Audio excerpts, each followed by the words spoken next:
Hey, what's up, everybody? It's Charles, and I welcome you guys to another episode of the Dreamerspro Show, where we cover everything from sports, hot topics, classic debates, entertainment, and when we give you guys a fresh perspective on things and how we see them. In today's episode, we have an interesting one you definitely want to stick around for, so make sure you like the video, subscribe to the channel if you haven't already. Anyway, we've noticed that over the past few days or weeks or so, that a decent amount of our audience has been enjoying some of the Kobe Bryant content that we've been producing. As y'all know, I've said it before, and I'm going to say it once more. Kobe Bryant is my favorite basketball player of all time, but I don't try to force feed. We don't try to force feed Kobe Bryant content down people's throats because we understand that people have different interests. People want to talk about what's happening now, so you don't want to be feeding people your agenda. You can say what talk about him here and there, but we've noticed that people have been really enjoying some of the Kobe content. So we said, hey, why not continue here and there? Now this morning, I was actually doing some research this morning, and I stumbled upon an article from sportsrush.com. Right, I get some good. We usually get some good information from them, and in that article, it discussed the time Kobe Bryant spoke candidly about LeBron James and Kevin Durant forming or joining whatever super teams, right? And as y'all know, I believe it was in the summer of 2010, 2011, LeBron James joined the Miami Heat to form the Miami Heat Big Three. And then in 2016, Kevin Durant was a free agent, and he decided to join the Golden State Warriors with Stephen Curry, Klay Thompson, and Draymond Green. So we all know that, and we all know the results. Both of those mergers, so to speak, resulted in NBA championships. And they asked Kobe about this when he was alive, and Kobe Bryant, he's a straight shooter, and he was asked about it. And he didn't muffle his words. He didn't stumble or bumble. He just pretty much said what he thought about those decisions, and he was pretty candid. So for those of you who missed the comments that Kobe Bryant had to make about LeBron and KD making those decisions, take a listen to what Kobe Bryant had to say here, and then we're going to come back and really unpack this thing and see what he had to say. So take a listen to that there. As a leader, you got to be able to take the good with the bad, man. You can't just, because the ship's sinking, all of a sudden I'm going to jump off and swim to another ship like that. You don't do that. Right? If you can win championships in front of everybody, then you can miss the playoffs in front of everybody. You got to be able to take both sides of it. If you're doing something that's so easy, man, you might want to reconsider what you're doing. I can't. Durant's been a friend of mine for a very, very long time.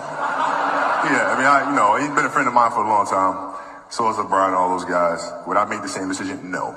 But that's their decision. That's their choice. As a leader, you got to be able to take the good with the bad.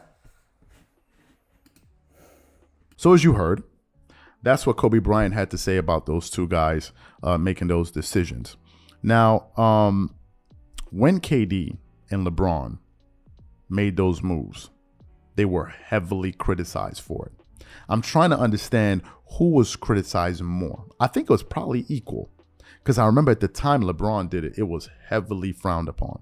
Heavily frowned upon. And also the way he did it with leaving Cleveland, a lot of those Cleveland Cavalier fans burnt his jersey because he's from Ohio. So there was that. But I remember when KD did it, it sent shockwaves through the NBA community.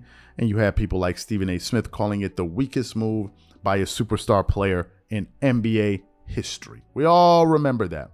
However, I got to be coherent, because a lot of people watching this particular show right here are going to say, hey, bro, you looking like a fanboy right now. You looking like you about to start twerking it up like they just put on your favorite track. So I got to be coherent.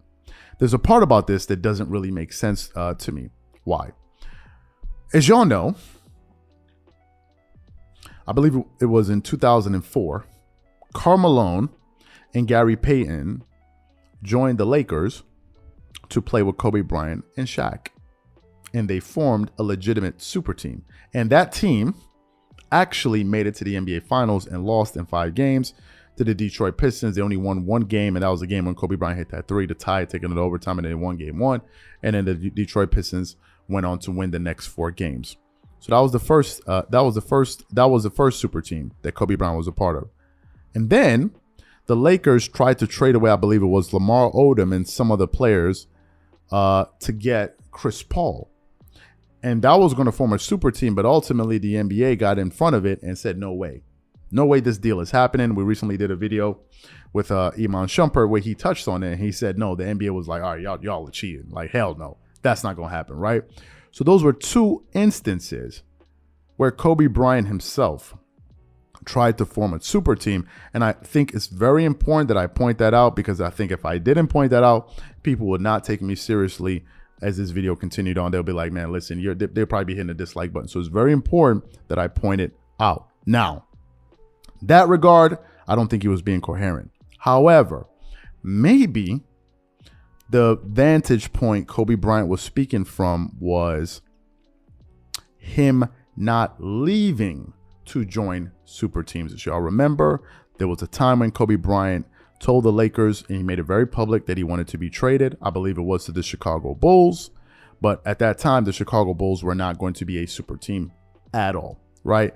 And the reason he wanted to do that was because he felt that at the time, the Lakers organization were not competent or serious enough about winning championships. And it was only when the late owner, Jerry Buss, Lakers owner Jerry Buss, sat down with Kobe Bryant and basically talked him off the ledge, and then he stayed with the team. And then subsequently, Andrew Bynum developed into a player. And then I think down the line, they were able to sign Pau Gasol, I believe it was, into the 2007, 2008 NBA season. They went to the finals and lost to the Boston Celtics, that team that won 60 plus games that year and won the championship that year, right? So that's really how things, played out. But if we're talking about from the standpoint of Kobe Bryant wanting to go join another team or join another player to form a super team, then he never did that. He never did that. And I think that's the point he was trying to make. Even towards the tail end of Kobe Bryant's career with the Lakers weren't any good. They were not good at all, but he never jumped ship. And I remember when he went on ESPN First Take after he had retired, and he said, things come and go. There's an ebb and flow to things. Sometimes you win, sometimes you lose, but you got to stick it out, right? And funny enough, he was right, because a few years later, the Lakers were in the playoffs, and ultimately they won another championship, right? So he was right about that. I think the point he was making about LeBron and Kevin Durant was that, listen, you don't jump ship. You don't jump ship. You stay there and you stick it out.